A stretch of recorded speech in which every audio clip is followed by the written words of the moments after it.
L.A.K.E, Lanier Area Kayak Fishing Enthusiasts. Your home to Lake Lanier's best kayak fishing information. Check here often, and we will keep you up to date on what is happening on Lake.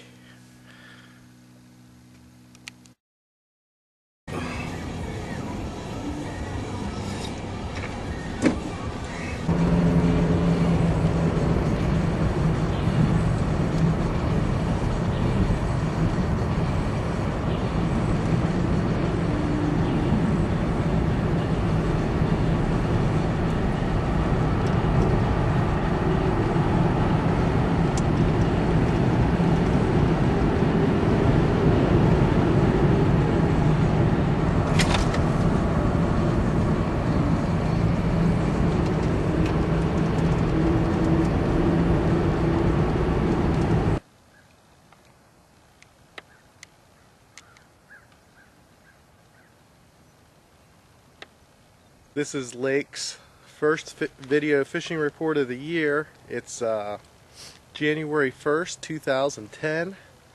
I'm at the Long Hollow boat ramp on Lake Lanier, Georgia. It's about 10:30 a.m. and today was supposed to be a pot tournament, $10 a person. First striper gets the pot. Unfortunately, I'm the only participant in that tournament today, so I guess I'm a winner, whether I catch a fish or not, because I'm not going to be out $10. So, with that being said, the lake right behind me is looks pretty good. There's a pretty good wind blowing out in the main channel. It's blowing 10-15 miles an hour. Air temp's about 40 degrees. I chose Long Hollow because I look at the weather reports. I knew it was going to be a 10-15 mile per hour northwest wind today, and pulled out my map and looked for a location, a launch with a protected bay that would give me some protection from that northwest wind, because I really didn't want to sit out there and blow around all day. I wanted to get in, get out, get my striper, and go home, basically. So that's the game plan for today.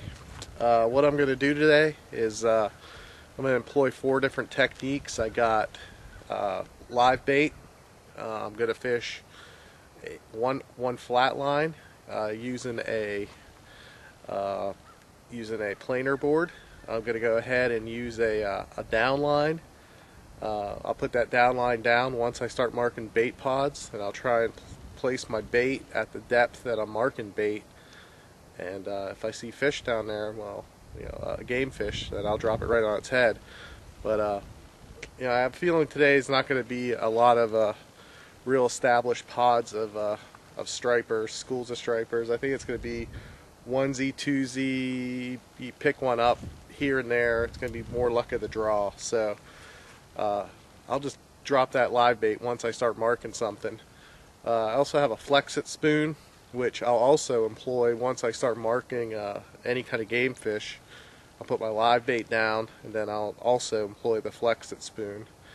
And I also got I'm going to be trying something new out. It's a DOA chug head, which is basically a rubber head that slides over top of like a DOA cow or any kind of jerk bait.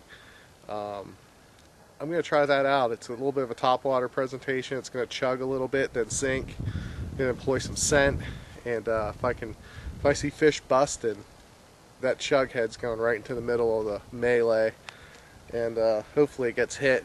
Hopefully it gets hit by a striper, because once I catch that first striper, boys, I'm out of here.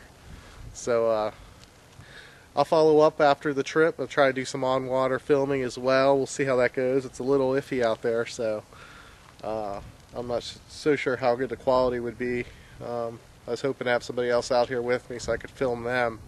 It's kind of tough filming yourself and trying to fish, but we'll give it a shot, and we'll see what happens. So wish me luck, and I'll see you guys in a few hours, and we'll give you an update on who got that first striper of 2010. Okay, anytime you're gonna fish in in water that's you know 40, 50 degrees down here in Georgia, and air temps in the 40s. Want to make sure you protect yourself, because you can get hypothermia fairly quickly in this type of weather if you would fall in. What I'm going to wear today, you know, it might get up to 45, 50 today. The sun's out. I mean, it's actually very comfortable out. But what I'm going to do is I'm going to wear a pair of chest waders, put the suspenders on, employ a wader belt. I'll put a neoprene, pullover neoprene jacket I'll use. It keeps the splash off. It's by no means a dry jacket. If I would fall in, my chest area, or at least top my shoulders and back would probably, most likely get wet, and that'd pretty much be the end of my day. If I had a semi-dry or a dry jacket, I could fall in, get back out. Be no worse for wear. But unfortunately, I don't have that kind of equipment, so I'm gonna go. The very least you can do is put a pair of waders on. And contrary to popular belief, if you do fall in with chest waders and a wading belt, as long as your top of your waders doesn't go underwater, your waders aren't going to fill up. Generally what's going to happen is they're actually going to fill up with air, and your legs will puff up like the Michelin Man. It gives you enough time to get back in your kayak, and in my case, get back in the kayak and basically go home if I would fall in. Let's hope I don't. But you never know. Definitely wearing a PFD today. Definitely be staying pretty close to the ramp. I'm not going out to the main channel. I'm going to stay within a 5-minute paddle probably of the ramp today. I know there's some deep water, some shelves and structure and points and all that stuff within 5 minutes of here, so I don't need to go real far, and I don't intend on doing so. It's probably a little shaky going out solo today. In the event I would fall in, it's nice to have somebody, at least help you get back in the kayak or help you get to shore. So I don't have that option right now, and I decided I'm gonna keep it short, keep it close, keep it safe, and try and get that striper. So wish me luck once again.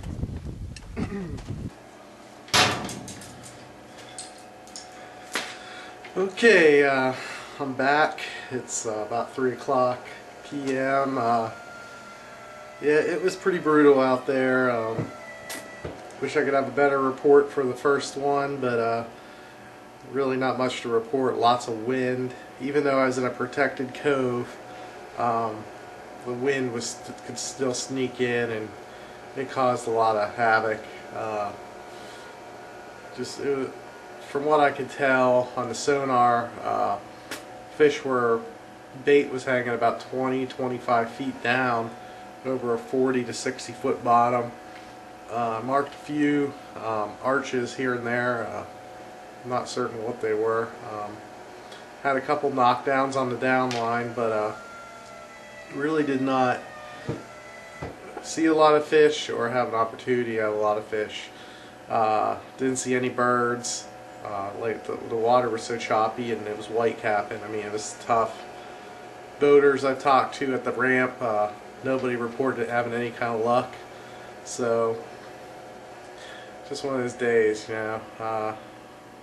not my favorite type of day to go fishing, but gave it a shot and came up short today. But we'll get them next time. So you be sure to check back on the L.A.K.E Pro Forum, and we'll keep you up to date on what's going on in Lake Lanier. Try to get at least a weekly report to you, if not bi-weekly, at least in the winter, and then we'll get it more weekly in the summer. But we'll keep reporting to you, and we look forward to seeing you on the water.